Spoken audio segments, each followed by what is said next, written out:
Bueno, bienvenido a otro episodio de Mindset Hub. Auspiciado por Luma. Auspiciado por Luma. Porque empezamos 3 veces y tuvimos que arrancar 3 veces. Y hubo problemas técnicos, pero ya está. Así que nuestra invitada pues ya vio la primera pregunta que se la ha hecho 3 veces. pero con nosotros se encuentra la doctora Fabiola Cruz. Fabi, qué bueno que está con nosotros. Gracias por la invitación. No, gracias a ti. Así que me estamos bien contentos que estés con nosotros aquí en Our House. Bienvenida a tu casa. Espero que vengas pronto a disfrutar lo bueno que es Our House, porque en verdad que es un sitio espectacular. No sabía que estaban aquí, así que definitivamente me daré la vueltita. Está cerquita porque tú vives cerca de aquí. Sí, así mismo es, con el esposo y con la chica nueva que llegó a la familia. Así que Fabiola y yo estamos en las mismas. Así mismo es.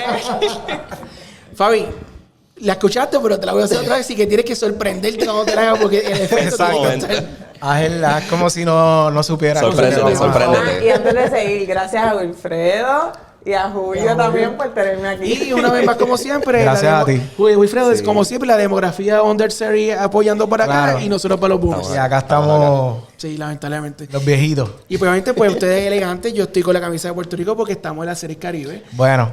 Y sabes que yo soy un prostituto deportivo. Él sigue poniéndose diferente, jersey, tú sabes, sí, ya hemos visto Yauco. las historias. Tienen que ver los demás Tienen que ver los otros episodios. Sí. Para entender el chiste.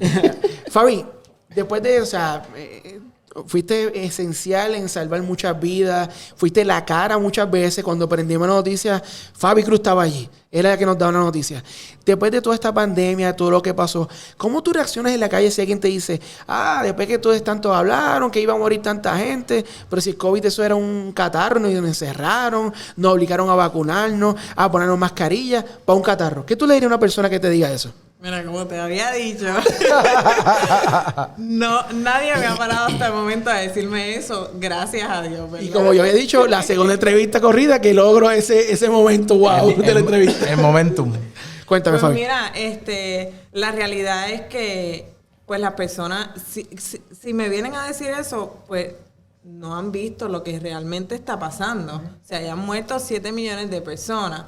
El COVID ha sido un virus que ha roto los esquemas que nosotros teníamos básicamente de lo que eran este tipo de enfermedades y se ha presentado lo que es el COVID largo, que estamos viendo esas repercusiones de todas las infecciones y reinfecciones que continúan ocurriendo de COVID en aumentos en incidencia y en la prevalencia de otras enfermedades como enfermedad cardiovascular, diabetes, y es precisamente por la naturaleza del COVID y los receptores que utiliza en nuestro cuerpo, que principalmente están en el pulmón, pero están también en otros sistemas. Fabi, mantener una entrevista en Arrobichuela. No empieces a tirar palabras aquí grandes. Está en un podcast.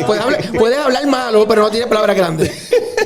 Voy sencillito, o sea, realmente el impacto de COVID ha sido grande. Al principio, toda esa respuesta que se tomó del lockdown, de todo lo demás que hicimos, vacunación y demás, era sumamente necesario. Primero, desconocíamos la naturaleza de lo que era COVID. Era algo nuevo para nosotros. Y antes de desconocer, primero prevenir. ¿Tú te acuerdas, Fabi, la primera vez que tú escuchaste COVID? Sí, yo estaba en Yale. Estaba entrenándome en epidemiología molecular allá, secuenciando dengue y Zika, que básicamente es lo que yo hacía.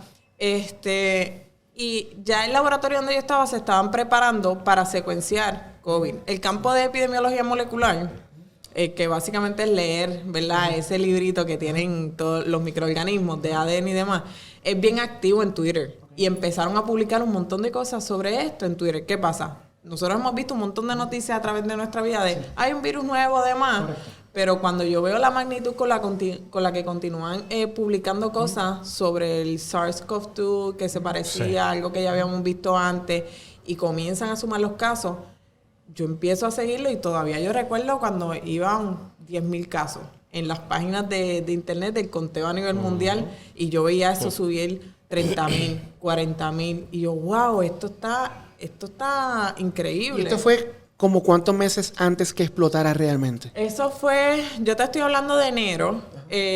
Principios de enero fue que yo vi el primer post. Yo creo que el 1 de enero, el segundo, el 2 de enero 2020, del ¿verdad? 2020, exacto. Pero ya desde el 2019 sé que estaban hablando de eso. Sí, por ahí noviembre, diciembre. Sí, empezó a sonar más ya para enero, finales de enero. Yo estuve en Yale en febrero. Y ya entonces ahí yo me activé con empezar a buscar, a educarme sobre esto. Yo obviamente, mi parte de educación era más la biología del virus, pero con mi background de epidemiología, pues entonces vi la necesidad de empezar a educar por ese miedo que tenía la gente y demás. Pero acá entonces en Puerto Rico ya a mediados de febrero y marzo es que finalmente viene a explotar todo.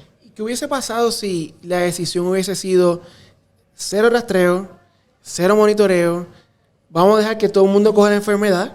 Y como decía José, inmunidad de rebaño. ese que estamos haciendo el research para la entrevista, ¿cómo hubiese sido el efecto si esa hubiese sido la decisión? Pues muchas vidas se hubiesen perdido porque esta primera variante de COVID era mucho más fuerte.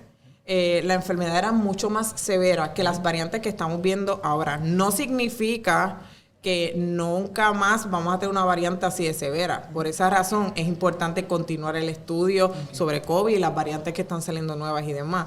Pero en ese momento la variante era mucho más severa, era una población prácticamente, o sea, no teníamos inmunidad en contra de lo que sería COVID.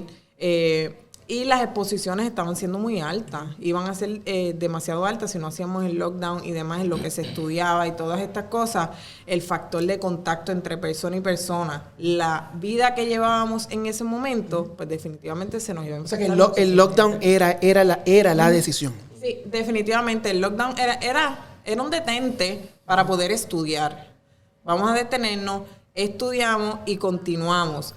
Quizás el tiempo, ¿verdad? Que tuvimos ese lockdown, ahora que ya sabemos más un poquito más sobre las medidas que podíamos tomar y demás, pues estamos viendo ese impacto en el desarrollo de los niños, la educación en la escuela, en enfermedades de salud mental, básicamente por el tiempo que estas personas estuvimos todos aislados. Estamos viendo efectos negativos de ese lockdown, pero en el momento era la decisión a tomar por el desconocimiento que nosotros teníamos definitivamente del virus, que si íbamos a balanza, pues perder muchas vidas versus otras cosas, pues entonces empezamos a balancear todo eso y a tomar decisiones de salud pública en esa línea. Bueno, pues ya sabes, cuando te hagas la pregunta en la calle, ya sabes qué contestar. Ahí está, la contestación.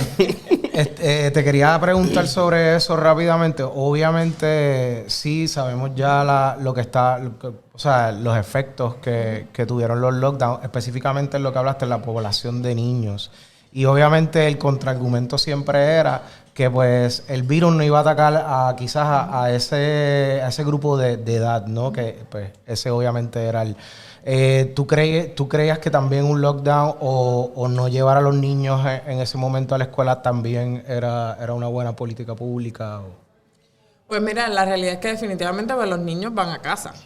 Todo lo que ocurre en las escuelas, por eso es que la vigilancia de escuelas es tan importante, porque todo lo que ocurre en las escuelas está ocurriendo. Claro. En casa está ocurriendo en la comunidad. Entonces, sí, en la casa pues tenemos muchas personas mayores, hay muchos niños que son cuidados por sus abuelitos. Ya. Actualmente, que eso fue uno de los números que en algunos momentos buscamos para ver el impacto cuando íbamos a abrir las escuelas y demás. Así que sí, era necesario el detente. Y, oye, trajo muchas otras cosas positivas. Nos movimos mucho más rápido a la tecnología y otras medidas, la educación a distancia y demás, que era algo necesario. Y el trabajo a distancia se quedó, de hecho, en una ley y todo para eso. O sea, adelantó. O sea, la tecnología estaba, nos obligaron a adelantarla. Bueno, correcto. Zoom no existía casi. No, que quizás nos hubiese tomado años en llegar a este nivel en que niños de tercer grado estuviesen tomando clases por video. Y así vamos ahora a otro tipo de, obviamente, de tecnología y todo eso que obviamente fue traído eso. Julio, tú tenías una pregunta. Sí, Fabiola Cruz. Sabemos que fuiste la epidemióloga, estudiaste en Yale, como nos dijiste hace unos minutos. Vamos un poquito para atrás. Me entrené en Yale, pero estuve estudiando en el recinto de ciencias médicas. Súper. Pues vamos un poquito para atrás. Háblanos de la Fabiola a los 18, 20 años. Tu vida en Villalba, que eres de Villalba, de los The House de Villalba. Háblanos cómo influyó tu crianza y cómo tú tomas la decisión de, ok, voy a estudiar medicina, y desde ese punto hasta que de momento eres la epidemióloga, prendo el televisor y estás en pelotadura dándonos ese primer speech. Háblanos de toda esa trayectoria. Fabi del colegio también. Ajá. Sí. O sea, los del colegio, pues obviamente, pues la mejor universidad de Puerto Rico, pues obviamente. Harry tenía que zumbar eso por ahí. La tiró. Siempre. Tenía que zumbarlo. Antes Harry siempre. Amén. Colegio. Pues mira, mi niñez fue todo para llegar a ser quien soy ahora mismo. Soy obviamente, como dijiste, de Dachau, soy del campo. Crecí con mucha curiosidad explorando la naturaleza todo el tiempo. Descalzo para los ríos, cocinando arroz con salchicha cerca del río con todos los primos. Somos una familia gigante también, somos más de 30 primos. Y mi mamá es maestra de ciencia. Okay.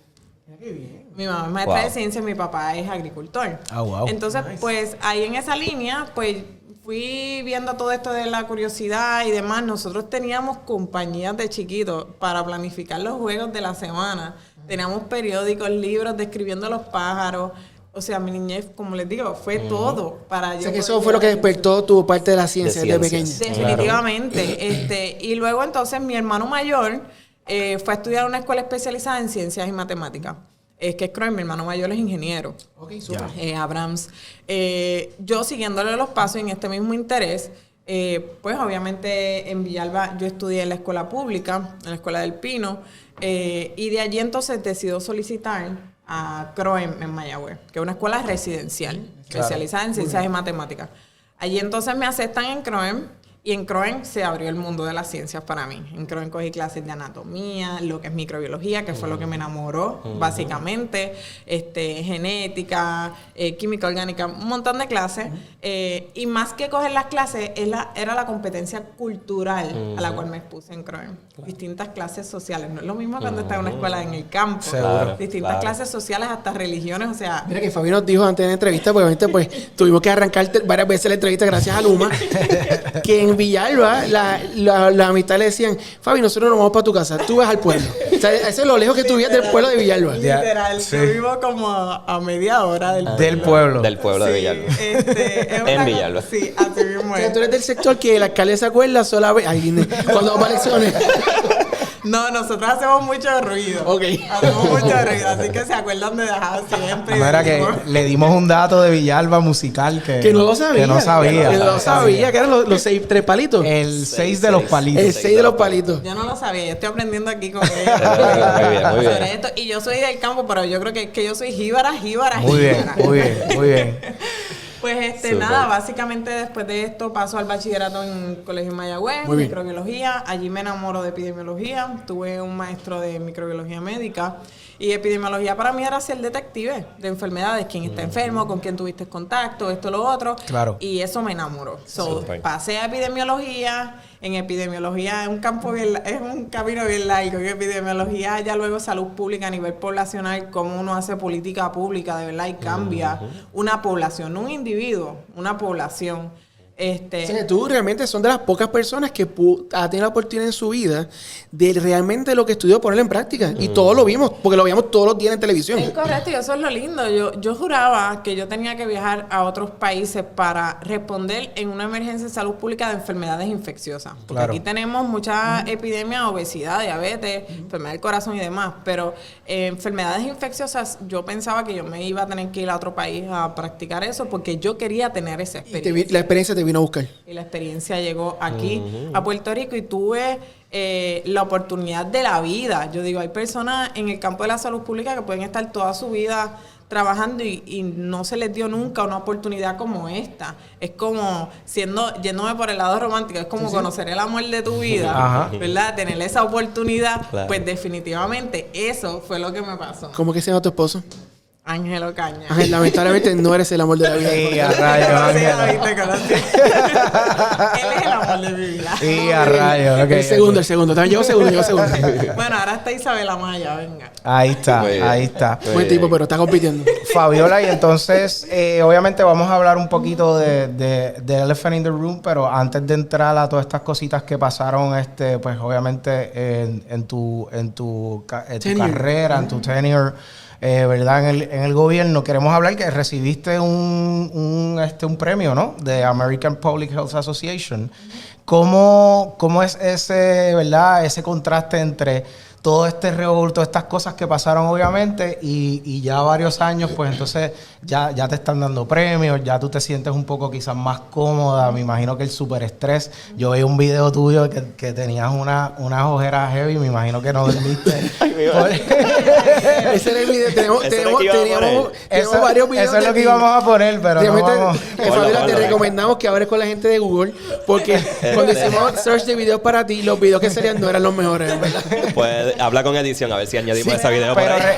El algoritmo. Pero realmente eso dice también, obviamente, tu compromiso y que de seguro eso en ese momento de COVID no dormías, estabas, tú sabes, te estabas echando un pueblo encima, pero ese contraste, ¿verdad? Entre ser galardonada, tener eso ahora, poder, tú sabes, ¿cómo tú te sientes ahora? Y háblanos un poquito de qué es ese premio. Pues mira, más bien ver los frutos, más que un premio fue un destaque, ¿verdad? En la revista de Salud Pública, donde presentan el Sistema Municipal de Investigación de Casos y Rastreo de Contactos, que nosotros trabajamos en esa publicación, como un sistema modelo que debe utilizarse también en otros países, que se pudiese adaptar con todas las limitaciones que pudiese tener, tecnológicas y demás. Es un momento de reflexión, porque como bien dijiste, en la pandemia no había descanso. No había descanso y más no hay descanso cuando estás haciendo algo que tú amas. Claro. O sea, que tú literal estás Que te soñando con apasiona. eso. El equipo nos reuníamos a veces hasta la 1 de la mañana, si habían cambios en algo, para poder entonces comenzar el otro día con el pie derecho y empezar entonces a hacer los cambios en política pública que se necesitaran. Fabi, ¿hubo algún punto? Te voy a interrumpir porque tengo que hacerte esta pregunta. ¿Hubo algún punto en esa reunión a la 1 de la mañana que ustedes obviamente estaban viendo data antes que todos nosotros la viéramos, que ustedes dijeron, a rayos? Sí, y se nos salían las lágrimas cuando, especialmente ese diciembre, cuando empezamos a ver 13 muertes, 17 muertes, 21 muertes que teníamos que anunciar al otro día. Claro. Se nos apretaba el corazón porque uno decía, wow, ¿qué más podemos hacer? ¿Qué más podemos llevar? Estábamos explotando nosotros todos los recursos en términos de conocimiento, porque recurso material había muchísimo, dinero había muchísimo en la pandemia para trabajar, pero recursos de conocimiento y tiempo personal, eso era la limitación principal, pero siempre se hizo todo lo que se pudo en esa línea. Y todavía no había ChatGPT. Que quizás, ¿no? Que oye, nos reímos, pero la cantidad de data que por ejemplo, yo con mi compañía logro ahora mismo procesar, hace un año no era posible. Bueno, en esa línea se la tengo que dar al equipo de datos que estaban manejando, que ahí estaba Danilo, que estaba Joshua Villafañe. El equipo de datos eran unos monstruos, o sea, eran los duros. Nosotros logramos programar. Danilo GPT. Danilo GPT. Nosotros logramos programar todos esos informes. Eso ya salía en un clic. Los análisis, los muchachos metieron mano limpiando todos esos datos, utilizando el bioportal que se compró en el 2009 para influenza. Y nosotros entonces lo actualizamos. Le dieron uso. Se programó con Elvin y demás, se programó para que pudiésemos entonces darle uso para COVID. O sea, Fabiola, estamos hablando de un equipo bien joven en ese punto histórico, ¿verdad? Menos de 35 todo el mundo, básicamente, ¿verdad? Sí, es correcto. Y hubo mucha resistencia para los cambios a la tecnología que nosotros queríamos llevar. Claro. Pero finalmente lo logramos y entre el equipo de jóvenes, pero con la guía de las personas mayores y que tenían experiencia, se lograron cosas bien lindas. Y algo bonito, que mucha gente lo ve como mal, las críticas en las redes sociales, especialmente de profesionales, nosotros lo utilizábamos como críticas constructivas. Súper. O sea, de verdad le metíamos mano a esa crítica y decíamos, es verdad, Sí. esto hay que cambiarlo. Sí, que no estaba en el echo Sí. chamber, como dicen. No, pues realmente no estábamos en la línea para ego porque había que mejorar un sistema. Claro. Y esa inteligencia emocional para poder llevarlo en esa línea es algo que actualmente necesitamos en muchos campos. Vamos para las preguntas buenas, Fabiola. Vamos a pensar que la vida te da la oportunidad de regresar a ese punto histórico. Pero regresar a ese punto histórico con todo el conocimiento, con toda la experiencia que adquiriste, buenas, malas, con las situaciones buenas, malas y complicadas que tuviste. ¿Qué harías diferente? ¿Cómo manejarías diferente quizás el ente político? Que había mucho, Fortaleza, legislatura, todas esas presiones. O sea, ¿qué vuelves a ese punto, ¿qué haces diferente de todas esas lecciones que aprendiste? Quiero que me lleves tanto en el establecimiento del equipo como bregar con la parte del ente político que tenías que interactuar, porque obviamente estabas todo el tiempo interactuando con él. Sí, no, yo tenía cero experiencia política. Cuando llegó a manejar, ¿verdad?, esto de la situación de la pandemia.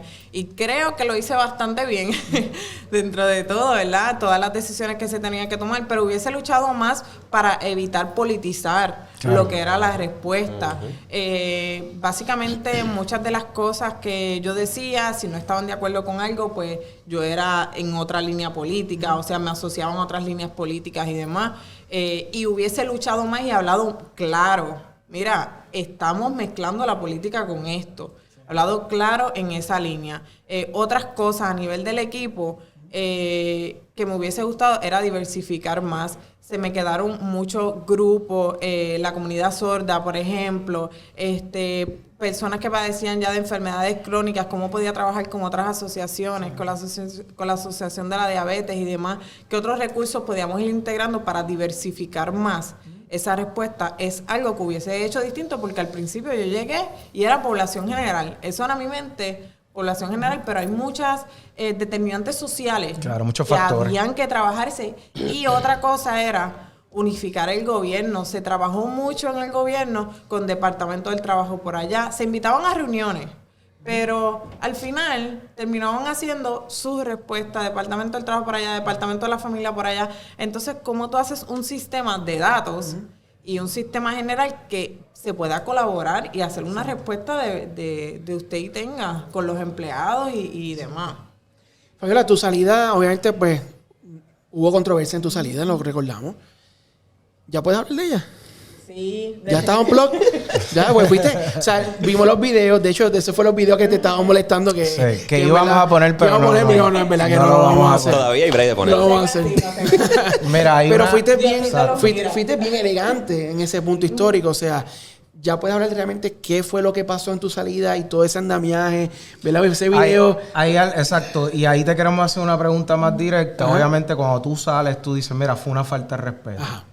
¿Podemos hablar ya de eso? ¿Podemos hablar un poco de las situaciones? Podemos hablar y hay mucho que aclarar en esa línea. Aproveche. Cuando yo decido tomar la decisión de salir, yo entré a estudiar medicina, ¿verdad? Básicamente yo me iba a salir porque estaba entrando a estudiar medicina, estaba fuerte. Y otra cosa es que estábamos teniendo muchos encontronazos con gobierno en ese momento. Entonces, entre estudiar medicina y yo tener que llevar una lucha para poder llevar el sistema hasta donde nosotros queríamos, en términos de eficiencia, pues yo no iba a dar para hacer las dos cosas. Porque había que luchar mucho más todavía para poder ese sistema pulirlo. Claro. Porque se hizo un trabajo lindo, pero se pudo haber llevado a otros niveles. Entonces, entre esa, pues yo digo, no, yo tengo que parar y yo voy a seguir medicina. Todo estaba bien.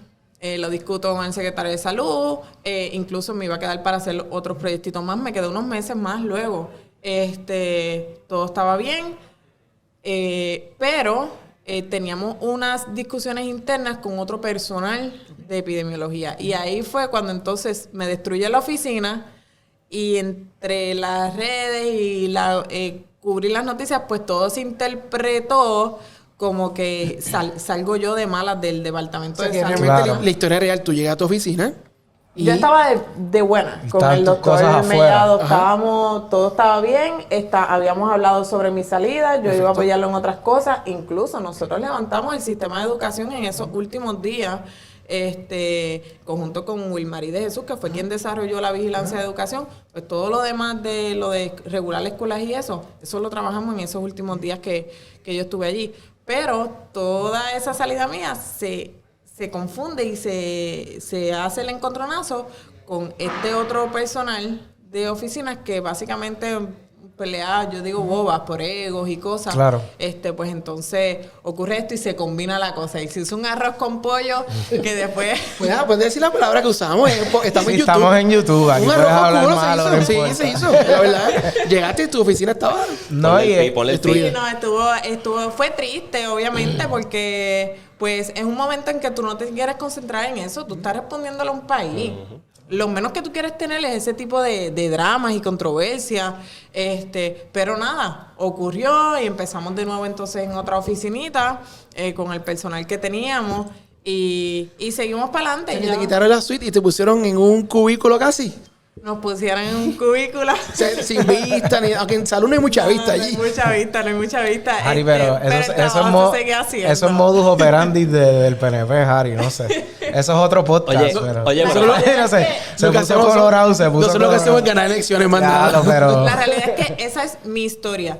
Si detrás hubo otras cosas, yo desconozco. Pero esa es, desde mi perspectiva, lo que ocurrió. Si no hubiese ocurrido que el personal le hubiesen destrozado la oficina y demás, yo hubiese salido mucho más cómodo, mucho más tranquila de todo eso. Incluso yo seguí colaborando con lo que era la coalición de científicos, con el Departamento de Salud. Qué bueno estar un blog, ¿viste? Es bien chévere, ¿verdad? Yo te lo dije. Cuando estás un blog y puedes decir lo que tú quieras, es lo mejor. Y que ya has superado muchas cosas, ¿verdad? Claro. Que ya ha pasado del tiempo. Sí, porque me imagino al principio... te da tiempo de reflexionar. Al principio uno... O sea, te frustraste. Sí, no, al principio uno entre el coraje de uno, venga, pero tanto tiempo y yo iba a salir ya tranquila de aquí. Claro. Entonces pues sucede. No, venga, sucede esto y yo, pero ¿cómo ya? Yo me voy remoto, si yo puse a todo el mundo remoto, yo me voy remoto también. Exacto. No, una cosa increíble, pero uno aprende también de las cosas. Finalmente, eventualmente el personal se quedó, después entonces salió por otros problemas que tuvo. Claro. Que uno dice, pues las cosas se van resolviendo a la larga. Y otra de las cositas que para mí fue un poquito más fuerte fue ver al equipo entonces desintegrarse, al equipo máster, a los monstruos que yo decía de datos y demás, desintegrarse porque a pesar de que, por ejemplo, reportes pueden seguir saliendo automáticos, porque así se hizo, la optimización se necesita el personal. ¿Seguro? Y tú, para un sistema tenerlo, tú tienes que seguir optimizándolo porque los tiempos van cambiando, los datos, lo que estás colectando, los entrenamientos. Entonces, hay algo que no todo el mundo tiene. Aunque tengas la especialidad, tienes que tener el corazón. Y esos muchachos tenían el corazón para trabajar con la respuesta. O sea, eso no había un no, estoy fuera de horas o nada que ver. Sí. Yo contesté WhatsApp a las 2 de la mañana, lo voy a contestar, no había problema. Sí, que más que tu personal era tu equipo, que tú sentías dejaron el cuero ahí. No, es que se preocupaban. O sea, se preocupaban real. Fabi, esto está pasando, o esta comunidad entendemos que no está teniendo esto. Nuestras reuniones, los epidemiólogos tenían reuniones a veces de 4 horas o 5 horas los domingos. Eso no era pago, no eran reuniones pagas. Y las teníamos para poder escuchar todo el insumo que traían los epidemiólogos de cada municipio, los problemas con el sistema, porque el sistema hay que adaptarlo a quien lo esté usando. Exacto. No es, este es el sistema. Y hay que adaptarse, exacto, al revés. Entonces, pues esa línea, básicamente, todo ese trabajo que hicimos, pero la salida, pues fue controversial por esa línea. Sobre todo, ¿estamos en dónde? Primero que todo, estamos en Our House. Estamos en Our House en San Patricio Plaza, ¿verdad? Lo que era antiguamente Chili's. No, esto era Macaroni and Gris. Esto era Macaroni and Gris. Macaroni and Gris, espectacular. Aquí hay desde churrasco, de todo, hasta comida más sports bar, ¿verdad? Más hamburguesitas. Los especiales del chef son espectaculares. Dicen que tienen unos dumplings, hoy los vamos a ver. El hamburger está espectacular. No, aquí las costillas están en la madre. Oye, aquí tú puedes venir y juegas PlayStation mientras comes. En ningún sitio de Puerto Rico lo puedes hacer. Así mismo es. Así mismo es. Oye, Fabiola, ¿pero tú no crees que partidos políticos no tuvieron nada que ver con eso? Pues mira, como les expliqué cuando salgo, que se hizo ese arroz con pollo para mí. Pues yo creo que ahí se empezó a politizar ya un poquito bastante todo lo que yo hacía. Si yo daba una recomendación que no era necesariamente la del gobierno, que no tenía que ser la recomendación del gobierno, porque el gobierno está mirando otras cosas, economía y demás, que yo no miro. Yo estoy mirando salud pública. Y yo estoy dando recomendaciones de salud pública, que obviamente en ese momento no eran friendly para el gobierno, pero yo respetaba la decisión del gobierno. ¿Por qué? Porque ellos estaban mirando otras líneas. Pero entonces ahí sí ya más ataques y demás, y entonces me van asociando otras líneas políticas por esa misma situación. Yo creo que después de que empiezo a salir, pues me asocian con que me quise salir por el gobierno per se, básicamente, pero pues la realidad es que no fue así, y lamento mucho que todavía a veces se asocie a líneas políticas mis consejos en salud pública, que los doy públicos. ¿Por qué? Porque a mí me gusta educar, a mí me encanta educar. Y en la medida en que tú fortalezcas a una población y la eduques, pues tienes una población más capaz de tomar buenas decisiones. Claro. Así mismo. Y no había agenda escondida, no había agenda escondida. No había agenda escondida. Ni sacaste 20,000 contratos, ni sacaste, o sea, nada. Ni de trabaja eso. para Pfizer ahora. De repente tiene esta lista de contratos, es asesora del asesor, nada de eso. Ahora pues soy madre, sigo estudiando, ¿verdad? Así que en un futuro sí, definitivamente me volverán a ver un poco más activa y combinando medicina con investigación y con salud pública, política pública me apasiona. Así que de ahí no me voy a salir. Sí que te tocaba, pero la voy a zumbar porque la misma que le hice a Macera se la voy a hacer a ella. Dale. Próxima pandemia. O te ofrecen secretaria de salud. ¿Lo aceptas? Necesito más experiencia. Ok. Necesito más experiencia. Eso es un puesto que tiene mucho compromiso con el pueblo y no es nada más ser, por ejemplo, estudiar mis estudios de medicina o epidemióloga. Tú tienes que saber de administración. Claro. Tienes que tener ese background como mucho derecho, algo administrativo que te pueda dar las herramientas para que tú puedas trabajar de esa forma interdisciplinaria. Porque lo menos que quieres es, como estaba viendo hace poco un post, tener 40 asesores de administrativos, ¿verdad? Que uno definitivamente, cuando tienes 40 pacientes para un solo enfermero. Mira, Fabiola, yo en alguna de esas vidas pasadas que tuve, que son muchas, yo fui director de finanzas del CRIM y nunca olvidaré, no voy a decir el municipio porque después se calientan y se ponen a pelear con uno, pero yo nunca olvidaré en una reunión, estábamos la directora ejecutiva, yo era el director de finanzas y estaba en las operaciones. Y llega este alcalde como con 10 personas. Me acuerdo que en el CRIM es una mesa redonda grande. Los tres estábamos sentados acá. Aquí estaba el alcalde y se hacían estas 10 personas. Y al final de la mesa, este es un podcast, había un gordito. Y estaba el gordito sentado ahí. Y hacemos la reunión y el gordito no habla. Y hacemos la reunión y habla todo el mundo. Y el gordito no habla. Cuando se acaba la reunión, el gordito va donde mí y me dice, yo soy el director de finanzas del municipio. Toda la reunión era de finanzas. Ah, pero ¿qué pasó? Teníamos que tener 10 asesores. Y entonces, ¿quién era el director de finanzas? El que pegaba los pasquines. Y por eso estamos como estamos. Sí, un saludo al gordito. Si algún día se acuerda. Saludo al gordito. No, definitivamente. Yo estoy consciente de que hay unas áreas muy especializadas que vas a necesitar la asesoría en algo. Claro. Pero dirigir un departamento, especialmente el de salud, necesitas la visión de salud pública, que es a nivel poblacional. Necesitas, sí, claro, conocer la parte del paciente, pero el paciente es a nivel individual y en departamento de salud tú estás tomando decisiones que afectan a una población, o sea, política pública. Y de lo que es administración, eso es todo. Y eso es para mí lo más importante, así que definitivamente hay tiempo para todo y necesitaría mucha más experiencia para poder entonces ejercer la calidad en que merece el país. Pues mira, Fabiola, estábamos hablando, ¿verdad? Ya llevamos varios años después de la pandemia, ya entonces estamos, toda esa data que está llegando, estamos viendo entonces como lo que estábamos comentando de los lockdowns. Hay varios estudios que han salido, obviamente, que hablan de miocarditis y su relación a la vacuna, específicamente de gente joven, que pues, obviamente los famosos videos de la gente cayéndose en los deportes y ciertas cosas, te pasamos uno de ellos, no sé si tuviste break para verlo más o menos, pero ¿cuál es tu opinión profesional o personal de ese tipo de reportes y ese tipo de estudios que están saliendo? Ok, pues hablando en arroz y habichuela, el virus tiene una llavecita, ¿verdad? Y utiliza una de las puertas de las células de nuestro cuerpo para poder infectarla. Ok, eso, perdona, ¿eso es lo que le llaman el protein spike? Es correcto, Ok. es correcto. Y entonces, esa proteína, que le voy a decir llavecita, pues va específico a esta puerta que se llaman los receptores AC, ¿verdad? Son de angiotensina. Eso es algo que principalmente tenemos en las células de los pulmones, por eso es que una enfermedad principalmente que la han visto respiratoria, pero no es única respiratoria y se ha vuelto una enfermedad más sistémica porque el corazón también, las células del corazón también tienen esos receptores, así que el virus las puede infectar. La miocarditis no está solo asociado a las vacunas, está asociado a las infecciones por COVID. Okay. Muchos casos presentan miocarditis, o sea, de cada 100,000 personas con COVID, tú puedes ver la miocarditis en algunos 30.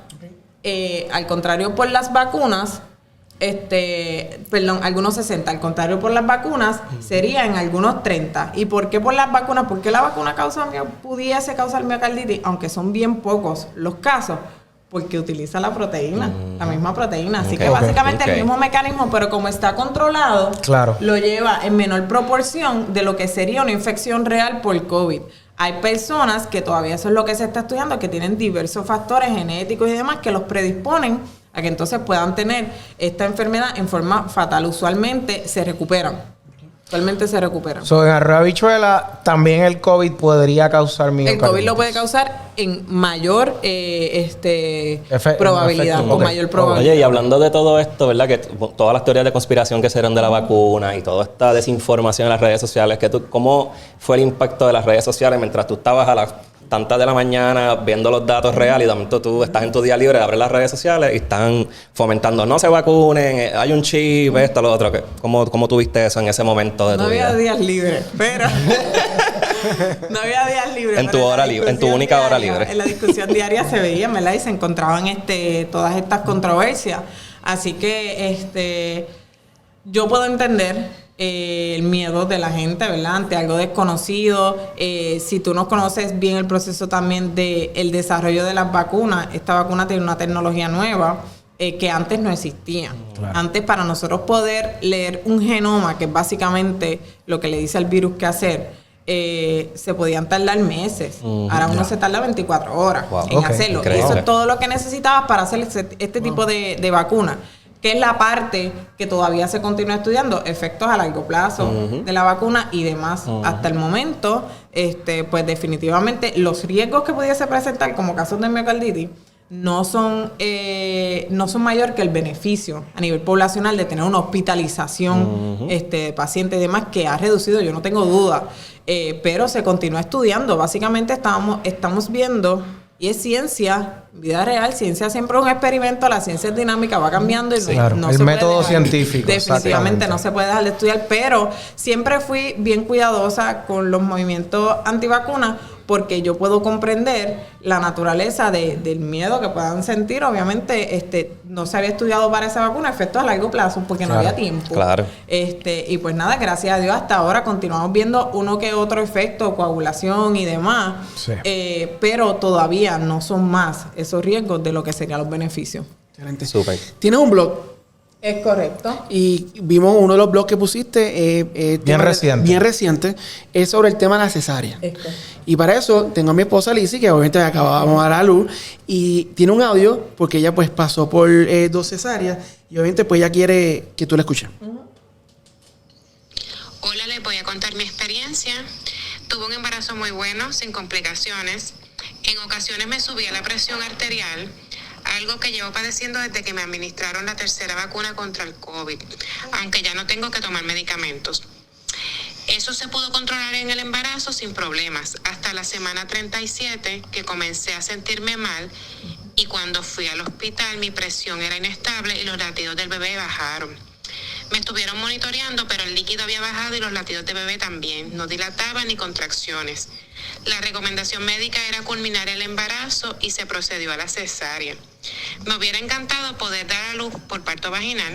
La recuperación de la cesárea es muy fuerte, pero cuando se trata de salvar la vida se hace lo necesario. En mi experiencia he visto que son menos las mujeres que tienen cesáreas en comparación con años atrás, pero sí es una realidad que hay un problema de falta de obstetras en el país. Fabiola.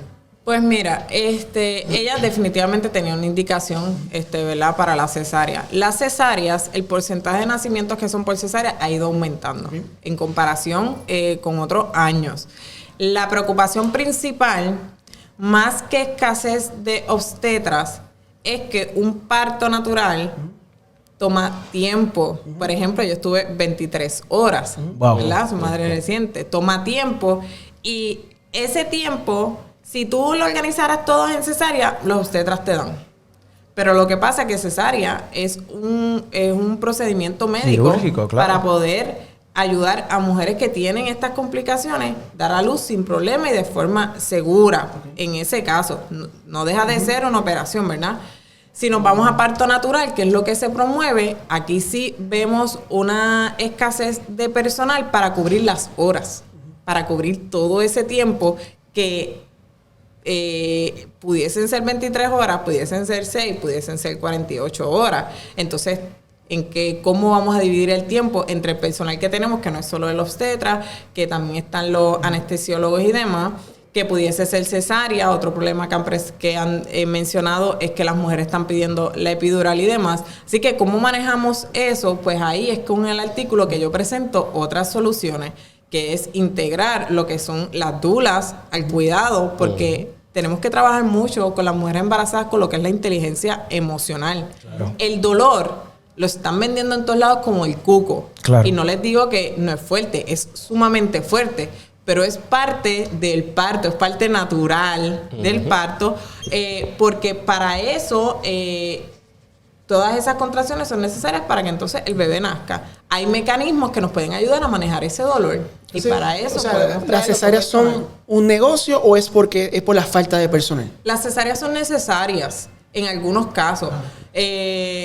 Pero se convierte en un negocio, Fabiola. En Puerto Rico. Se pueden convertir como un negocio porque si lo ves por costo-efectividad, pues obviamente te están pagando más por menos tiempo y por una agenda que tú tienes establecida a estar en un parto por tantas horas. Claro. ¿Qué tanto más?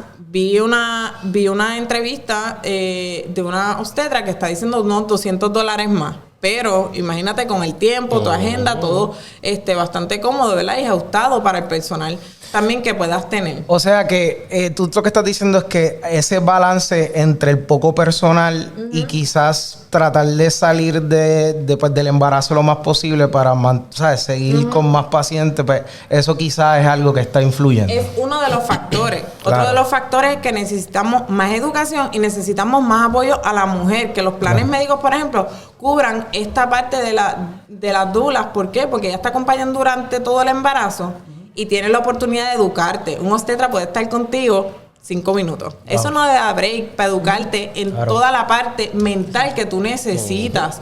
Apoyo mental para dirigirte y para entender el proceso, porque cuando tú entiendes un proceso, cómo realmente ocurre, mucho más fácil. Yo estoy teniendo dolor porque ahora el cuerpo mío tiene que expulsar al bebé, entonces yo estoy liberando esta oxitocina. Claro. Yo me tengo que relajar porque si me pongo kinky, como uno dice, pues la adrenalina sube y eso me va a frenar el efecto de la oxitocina. Y cuando tú empiezas a entender eso, en el parto tú lo piensas también. Exacto. Una pregunta que no está, pero que viene entonces a colación. Ha habido un resurgimiento de lo que eran las parteras, ¿no? Que pues yo tengo una amiga que ella se encarga de eso. Pues, están en tu casa, en una piscinita, tú sabes, ese tipo. Tú como científica y como obviamente ahora madre y mujer, ¿cómo tú ves ese resurgimiento de ser partera? Pues mira, lo veo bien. El parto es un proceso natural. Claro. Que sí, yo promuevo que las incluyan en los hospitales. Que incluyan las parteras que se certifiquen para que estén en el hospital también.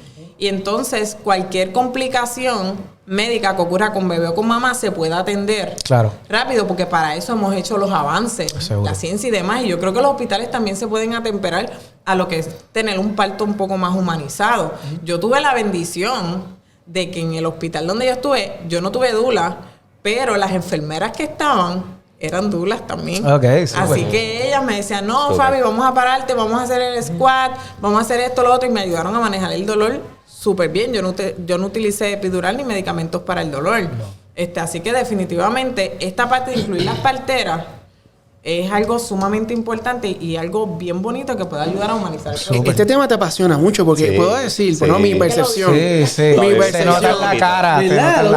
O sea, como que cuando le hicimos la pregunta que yo pensé que eran difíciles, estaba chile, pero esta te apasiona el tema. No, es que lo viví. O sea, Isabela nació hace 2 meses y fue un parto largo, como digo, 23 horas, pero fue un proceso que desde el punto de vista que yo voy como epidemióloga y salubrista, yo iba analizando cada paso. Claro, que tú lo veías acá también. Yo iba analizando cada visita, yo iba analizando las 4 horas que yo estaba en la sala de espera para atender a mi doctora, una mujer embarazada que se supone que por lo menos esté comiendo cada cierto tiempo, ¿verdad? Que te tienen que entonces llevar los snacks, todo lo demás. Y pues estuve en el hospital observando todo. Así que básicamente, aparte del parto, era era como una evaluación. Tú pensabas, ¿cómo podemos hacer este sistema un poquito mejor? No, y Fabiola, o sea, hace poco el gobernador dijo, y obviamente está aprobado en el censo, o sea, la población de Puerto Rico está disminuyendo a pasos agigantados. Sí. Y el gobernador, pues, quizá de una forma un poco folclórica, quiso decir, pónganse en aparel. Pero realmente están las herramientas para que eso pase y las mujeres se sientan cómodas en dar ese paso. Lo que pasa es que es complejo porque ahora mismo las mujeres trabajamos mucho y trabajamos fuera de casa. Entonces, toda esta carga que ya he visto muchos espacios que dicen, mira, que es más costo efectivo que alguien se quede en el hogar para cuidar a los niños, porque realmente los cuidados están caros porque hay menos niños, así que ellos tienen que obviamente aumentar los costos y demás. ¿Quién va a cuidar a esos niños? Los niños requieren mucho tiempo para que se críen, claro, en una forma saludable física y mentalmente. Claro. Recursos, la comida, la alimentación. Si vas a lactar, pero estás trabajando full time, es mucho más complicado. Sí. Y la lactancia, pues obviamente, pues como uno dice, comida gratis, pero si estás trabajando, pues es complicado todo el proceso y demás que uno tiene que realizar. Así que todavía no creo que estén las condiciones en Puerto Rico muy cómodas de la parte de economía, en las escuelas y demás. Está un poquito complejo. Ahora, eso sí, hay muchas cosas que nosotros podemos simplificar un poco más, ¿verdad? En términos de cosas que el bebé necesita. Nosotros queremos tener de todo ahora. Claro. Queremos tener la sillita que se mueve. No, y me imagino que están... hasta que eso es esencial. Imagino que están en YouTube viendo que hay nuevo en Amazon. Claro, y hay gastos que uno puede definitivamente cortar, ¿verdad? Y yo lo he visto, yo he tratado de llevar lo más simple posible. Y pienso, yo digo, si mi mamá me crió y me levantó con mucho menos, ¿verdad? Claro, exacto. Y aquí estoy. Así y mismo. claro, uno no puede sacrificar cosas del desarrollo emocional y físico del niño. Pero ¿hasta dónde? ¿Qué tan simple puede ser sin afectar eso? Pues eso es otra perspectiva que la generación de ahora también tiene que añadir, porque en TikTok y en las redes nos están vendiendo el parto y la maternidad como algo sumamente complejo y sumamente difícil, y la realidad es que es un proceso natural. Hasta el matrimonio lo están vendiendo así. Sí. Ahora todo es, tú sabes, y están, bueno. Pues, caballero, pónganse para su número. Que ese es otro. usted está entre las dos categorías. Bueno, todavía el matrimonio y en el hijo. todavía la tiendita está abierta. Mira, y la realidad es que el matrimonio, sí, siempre dice que si a tu mujer es todo, porque la mujer manda. Así es, tan sencillo como eso, tan sencillo como Lo eso. dijo Fabiola, no lo dije yo. Tiene que ser yes. ¿Cómo es que dicen? Que los hombres que no, yo tengo la última palabra en mi casa. Sí, mi amor. Sí, mi amor. Sí, mi amor, lo que tú digas. La última palabra y después de mí. Así es. Pues entonces, Fabiola, el blog, obviamente ya está más relax. ¿Qué le trae el futuro a Fabiola? ¿Podcast? O sea, obviamente tú ya vemos por tu trayectoria académica que te gusta estudiar, te gusta prepararte, quieres seguir preparándote. ¿Cómo tú ves a la Fabiola en 10 años, la doctora Fabiola? Pues mira, del blog ahí voy a comenzar a compartir todas las experiencias mías, porque aparte del conocimiento que uno va adquiriendo en ciencia, a mí me gusta mucho, y me doy cuenta, me gusta mucho enseñar de vida. De las experiencias que yo he tenido, y básicamente llevarles el principio de la simpleza, de lo simple que es vivir, que se nos da todo básicamente. Mi papá es agricultor, así que esto de hay que trabajar para comprar comida, pues póngase a sembrar, ¿verdad? Así es. Pero en esta línea, pues sí, continuar esa parte del blog, de mis experiencias de vida, educando, que es fortaleciendo la comunidad. Y me veo en 10 años haciendo mi práctica, ya sea medicina, ya sea como científica, ¿verdad? Pero aportando en investigación para salud pública y haciendo políticas públicas con datos. Y reforzando quizás las políticas públicas que tenemos, pero definitivamente ayudar en el sistema de salud de Puerto Rico a nivel poblacional. Mira, aquí en época la estrategia que tenemos siempre es que la pregunta de cierre se la dejamos a Julio. Sí. No, uno cada uno. Porque, o sea, tú lo ves tranquilo, entonces zumba. El zumba, a lo último. En la entrevista anterior, la última vez zumba lo miramos, pero que Te pasó aquí. duerme con los ojitos. Sí, suave. Sí, Julio, tira nuestra Tiro pregunta de cierre. No, tira una, dos, la que tú quieras. Vamos a ver. ¿Te vemos en el gobierno nuevamente? ¿Bajo qué partido? Mira, me encantaría. Te lo dije. Esto está fuerte. Ok, les voy a decir la realidad de cómo yo me crié. Dale. Yo me crié en un campo popular. Pero toda mi familia, todos los López, mi familia por parte de mi mamá, son PNP, ¿verdad? Pues son inteligentes. De ahí viene la inteligencia. Una familia bipartidista, una familia bipartidista. Ahí fue que viene, Una familia bipartidista. Sin embargo, las generaciones, incluyéndome, que venimos ahora, venimos pensando en a veces mucho más allá que el estatus político, más bien el bienestar de Puerto Rico, porque sabemos que hay muchas cosas que mejorar en el país. Y que sí, algunas están asociadas, ¿verdad?, al estatus político que tenemos, pero hay tanto trabajo para hacer. Fuera de eso, que definitivamente no te podría decir qué partido específicamente entraría. Me gustaría la parte independiente en el caso de que yo tome esa decisión, porque es algo que tú consultas con tu familia y todo, porque la parte política en Puerto Rico es bien compleja. Y si realmente no me va a permitir hacer la política pública que yo quiero llevar, pues mira, uno busca otras vías para poder hacer política pública. Pero sí, definitivamente me gustaría volver a estar en el gobierno. ¿Por qué? Porque ahí es donde tú puedes implementar con más seguridad y luchar con más herramientas y más poder, ¿verdad? Para entonces implementar esas políticas públicas que cambien nuestro sistema de salud. Si no se me da, pues me vas a ver desde afuera. Obviamente trabajando en investigaciones y demás. Súper. ¿Tienes otra? Excelente, ya. No, yo tengo una. Yo creo que la pregunta que le hemos hecho a todo el mundo aquí que se ha entrevistado con nosotros es, nosotros hicimos en uno de los últimos podcasts del 2023, tratamos de pronosticar las personas claves para el 2024. Personas que pensábamos que en el 2024, sea en la política, sea en gobierno, sea en deporte, sea en entretenimiento, lo que sea, iban a dominar la escena, tanto internacional como local. ¿Qué 3 personas tú entiendes? Pueden ser una mezcla internacional o local, que Fabiola Cruz ve que van a dominar el tema y todo el mundo van a estar hablando de ellas en el 2024. Todo el mundo se pone a pensar. Sí, sí. Ahí está. Es que parece que no, pero es complicado. Macerano hizo exactamente lo mismo. Pero Ese es el gotcha. Bueno, Macerano pidió 5, ¿te acuerdas? ¿En qué campo? El que tú quieras. El campo que tú quieras. Sí. Porque después te decimos la contestación de nosotros, pero vamos a la tuya primero. Wow, que 5 personas, espérate. Tres. Fue más Puede ser hasta uno. Vamos a hacer uno. Uno está bien. No, vamos a hacer más fácil. Uno local, uno internacional. Ajá, Exacto. Uno local. Sí, que vaya a dominar la escena en cualquier... En el Macondo archipiélago que vivimos. En el 2024. 2024. Yo te diría que yo. Uy. Ay. Bueno, damos gracias a la entrevista.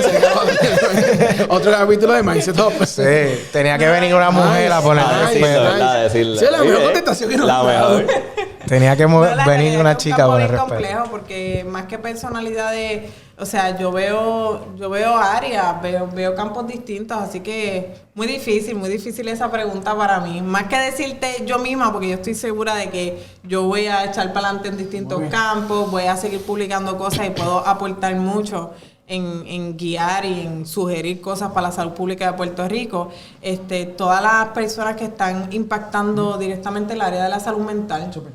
En temas importantes te puedo decir que la salud mental es algo que viene bien. Y lo hablamos una vez, ¿te acuerdas? Que te pregunté, Fabiola, ¿cuál es tú crees que la próxima pandemia? Yo estaba esperando que me dijera catarro 2028 o algo así, y me dijiste la salud mental. Sí, no, la salud mental es un tema que viene con mucha fuerza porque más allá con un impacto directo también de la pandemia y demás, estamos viendo unos cambios en generaciones, el impacto de la tecnología, el impacto de las redes sociales, cómo va modulando nuestro cerebro, que es algo que se está hablando muchísimo, por ejemplo, TikTok, esa dopamina constante que nosotros estamos liberando, que definitivamente la necesitamos ahora, y el attention span de los niños y hasta de los adultos, porque estamos hablando mucho de los niños, pero los adultos también es bastante corto. Es un campo bien grande porque no vamos a trabajar solamente con la parte farmacológica, hay que ver desde otras perspectivas cómo cambiamos el sistema de educación en nuestro país para hacer la inteligencia emocional, integrarla al sistema y todo esto del machismo y demás, ¿verdad? Claro. Cómo nos vamos moviendo a la equidad, a la igualdad y demás, sin afectar y sin aumentar, ¿verdad?, esa prevalencia en enfermedades de la salud mental. Excelente. Increíble. Tenemos otro, yo no sé qué va a preguntar. Bueno, yo tengo una preguntita y yo creo que con esto vamos a cerrar. Y es un poquito calientita, pero hablamos de la figura de... Otra más. Otra más. Hablamos de la figura de Dr. Fauci, ¿verdad? Que fue una persona bien importante en todo esto. Pero más que él, quiero hablar de profesionales. Obviamente tú no, porque se nota que tú tienes un compromiso, ¿verdad? Y tienes la vocación que mucha gente no tiene. A él le ha sido mucha crítica porque él recibe los kickbacks de ciertas farmacéuticas. Y entonces, ¿cómo tú viste también eso? Obviamente, lo bueno fue que ustedes acá crearon un sistema, no era como que tan, obviamente, CDC, NHA, obviamente ellos envían mucha data y eso. Pero ¿cómo tú ves quizás ese tipo de figuras así como Fauci que quizás tienen unos intereses, ¿verdad? En farmacéuticas y eso, y quizás no tienen esa vocación como lo que tú tienes? Pues yo no sé, ¿verdad? Si él tiene la vocación o no. Parecía tener definitivamente la vocación. ¿Lo conociste? Es un trabajo arduo. No lo he conocido en persona, por eso lo digo. Es un trabajo arduo el que él estaba haciendo. Ahora, hay que tener mucho cuidado cuando uno está en el campo de la salud pública. Porque o sea, yo pienso mucho en las decisiones que tomo, a quién apoyo y a quién no, con quién colaboro, con quién no, porque definitivamente tú no puedes llevar una línea que luego puede disminuir tu credibilidad en esa línea, porque obviamente la población general no necesariamente lo entienda. Así que es algo bien complicado y bien preocupante.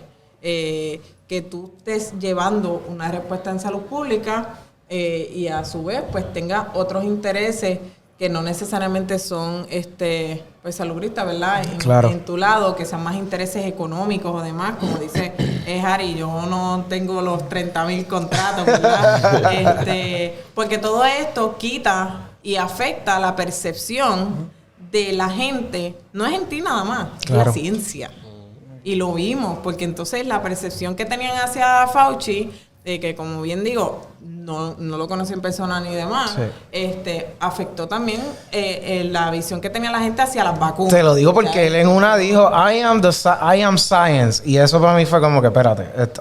Yo fui bien, estuve viendo bien lo que hasta que él dijo eso, y yo digo, no, esto obviamente... Algo que también tenemos que estar claros, por ejemplo, que él dice, soy ciencia. La ciencia es dinámica, así que tú no te puedes caer de que esto es así y se acabó, porque la misma ciencia... El método científico es eso. La misma ciencia es dinámica y tú tienes que comprender eso, y es difícil llevárselo a la población. Por ejemplo, de las vacunas, fuimos cambiando narrativas, pero teníamos que explicarle a la población desde el principio que la ciencia es dinámica, que estamos haciendo lo mejor que podemos con las herramientas que se tienen, con la observación, los datos y demás. Así que hasta qué nivel nosotros llevamos esto, nivel dioses y demás, ¿verdad? Como trepamos la ciencia, hay que tener cuidado, porque eso no impacta en el individuo nada más, eso impacta en la percepción de la gente en la ciencia, no en el individuo. Claro, en la percepción de la ciencia de la población. De la población. Súper. Bueno, yo creo que le dimos duro. Yo creo que... Excelente podcast. Yo creo que ella ha bateado todas muy bien. Fabiola, un honor tenerte. Muchas gracias. En verdad que hemos aprendido un montón. Que diga el nombre del blog. Para que por lo favor. Aquí te puedo anunciar. El blog que está para que lo busquen. Es doctora Fabiola Cruz. Hace fácil conseguir. Eso es facilísimo. Facilísimo conseguir. O sea, que typeo doctora Fabiola Cruz, después de los videos malos de YouTube aparece. Doctora Fabiola Cruz, blogger. Ahí está. Para que el bypass de los videos. Para el algoritmo. Bueno, nada, a la gente que nos está escuchando, pues muchas gracias por su sintonía. Las redes, anuncia las redes. Me acordé yo hoy, ¿viste? Hoy. Un saludito a mi mamá, a José, Isabela Maya, a toda la familia y la gente de Villalba. Allá la gente de Villalba que le enseñen a bailar el 6 de los palitos a Fabiola. Sí, voy a tener que buscar. O sea, yo soy jíbara, yo soy de aguinaldos y demás. Exacto. Yo toco guitarra, mami. Buenísimo. Ahora con el 4 y demás. Así que estuvimos ahí un tiempito en familia. Cada cual tocaba su instrumento. Pero de verdad que te debo la del 6 de los palitos. Y es increíble. El 6 de los palitos es uno de los 6 más raros que hay. Y el baile, o sea, casi toda la música jíbara sí se baila, pero en este caso se baila como lo que es el coco ballet en la bomba y como lo que es Paranauê, lo que en Brasil, El cha-cha-cha. la capoeira brasileña. Ah, ok. Que es algo así que usan palitos y hacen las coreografías. Así que nada. Yo siento que en tu casa te van a regañar cuando llegues. te va a regañar. Pero, yo creo que tu papá, no, no, alguien te va a le decir. fallaste. Es más, yo apuesto que en tu casa hay una foto que tu mamá tiene guardada, tú Bailando. tienes Garden bailando. Ah, papi me cantó una de esas. Bien probablemente, sí. Excelente. Pero nada, la campanita, denle a la campanita, suscríbanse. Comenten. Claro, como siempre estamos en Our House, que aquí obviamente pueden venir. Esto está excelente. Fabiola, yo creo que ahorita se va a comer la hamburguesa. No sé si es vegetariana o no. No sé. Ahí está. La subimos ya, era vegana y no come nada. Por si acaso, por si acaso. Y no sé si... Pero nada, queremos obviamente que se suscriban, que le den like, que sigan obviamente a Fabiola, que hay mucho por ahí todavía en su carrera. Y seguimos. Seguimos en otro episodio más más de Mindset Mindset Hub.